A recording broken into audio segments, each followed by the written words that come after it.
I'll tell you a little bit more of my story in this poem.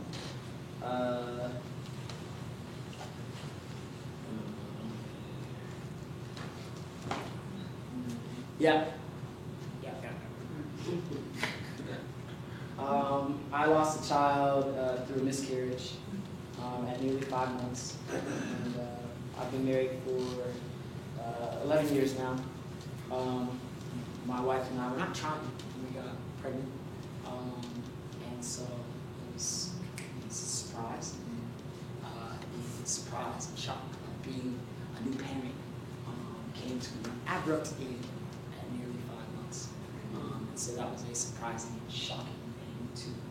And kind of wrestled with what that meant for me for a while, and there was some amazing comfort about it.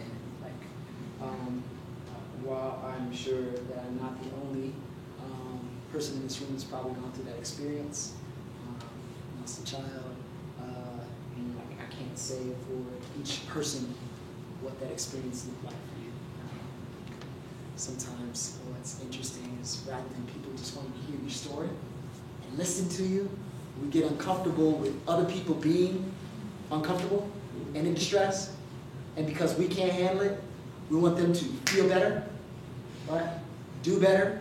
And so our attempts sometimes to comfort are really lame, because it's not about the other person, it's about getting ourselves off of the hook. And so I think that helped me learn more the way to be available for other folk when you're confronted with trouble. Just let me hear your story. I don't have to make it better. I know I have to interrupt you to make it okay for me. So I think, and for me, that drives the point of what we've been talking about today. Are we willing to hear other people's stories? That will help us immensely. So I'll tell you my story. We'll see what happens after that. All right. Recently, I discovered that Pizza Hut is selling pizza in boxes that have parenting advice written on them. Mess me up too. Here's tip number 1 in getting to know your child better. They say, start by asking them questions like, what's your favorite color? All right. So, in the history of humanity, I think we've probably asked more provoking questions of one another. But I do think that the question is profound. I can't ask my son, but I imagine it would be difficult for him to respond, because right now he's probably coloring embryonic star clouds with evaporating waxes that leave a hiss on the universe light years wide. Or maybe he's rubbing anthills with rain sticks until the mold sets their foundation to stand up compact when dry. Or maybe he's sketching the lines of an eagle's flight pattern, sweeping strokes across their wings, bouncing on the wind, giving the buoyancy of a child's imagination. My kid is playing with God's box set of crayons. He erases the hues of atrophy from the feeble legs of awakened coma survivors, sketches strength where there was paralysis, and then signs off on his work in etchings of men rejoining the lovers who thought that they were lost.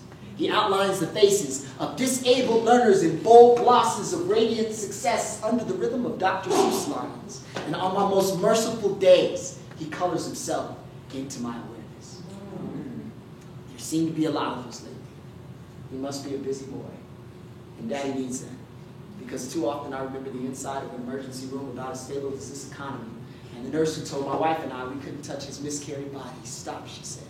Not until somebody else decided that we could call him son and reason that his body deserved a blanket and all the normal trappings of an infant. And for that, my son, I'm sorry, but it's a brave new world out here. They thought we were going to contaminate another sample. It's like every instinct we have boils down to natural selection and survival. Fetal harvest and stem cell research, where the only blanket they wanted to offer you was green with ink that would have tattooed your translucent skin with the all-seeing eye of commercial exchange. They finally figured out you could be worth something. But I knew that you were already. And So my mind envisioned the earth parting like the Red Sea to make space for you. And my hands made sure you got to lay in there unmolested. Maybe it's because God gave you the Crayola sticks needed to sketch the hope of reunion into me and your mother's hearts. And Pizza Hut's right. I should know what your favorite color is. I'm sorry that I don't. But I can't tell you how proud I am of the artwork you've been posting on God's refrigerator door when I walk outside.